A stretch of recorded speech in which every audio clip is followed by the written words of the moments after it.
Halkan waxaan ku qaadanaynaa 10 jumlado ah ka faa'iidayso.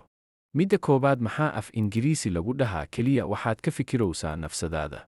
You are only thinking about yourself. Iskuulku waxa uu bixiyaa koorso Ingiriisi ah aad ku baran karto si lacag la'aan ah laguna qaadanayo 4 buug oo isfasirayo iyo muuqaaladooda. Haddaba haddii aad doonayso nagala soo xiriir WhatsApp nambarka borofiilka saaran. Mahadsanid.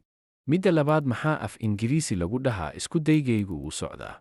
My attempt is on.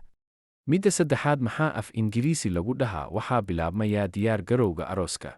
The wedding preparations are starting. Midda afaraad maxaa af Ingiriisi lagu dhahaa yaad la hadlaysay. Who were you talking of?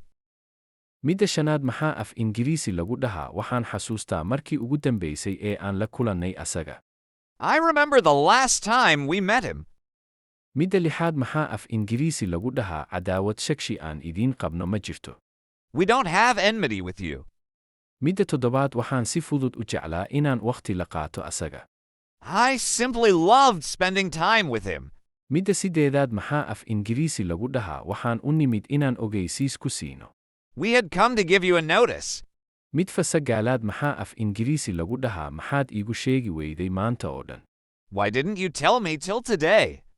Midda tobanaad isoo wac haddii aad wax u baahan tahay. Call me if you need anything. Midda toban iyo koowaad maxaa af Ingiriisi lagu waa imiso qaxwada. How much for the coffee? Midda toban iyo labaad maxaa af Ingiriisi lagu dhahaa adiga ima aqoonsanin. You didn't recognize me. Midda toban iyo saddexaad maxaa af Ingiriisi lagu dhahaa halkaan uma imaan inaan qof dilo. I haven't come here to kill anyone. Midda toban iyo afaraad maxaa af Ingiriisi lagu dhahaa hadda waan garanayaa qofkii guriga xadi jiray. Now I know who used to steal in the home. Midda toban iyo shanaad maxaa af Ingiriisi lagu dhahaa xataa wuu dili waayey kaneecada. He couldn't even kill a mosquito. Halkan ayuu noogu eg yahay casharkeenna jumladaha laag saar siina sheer gareeya. Mahadsanidiin.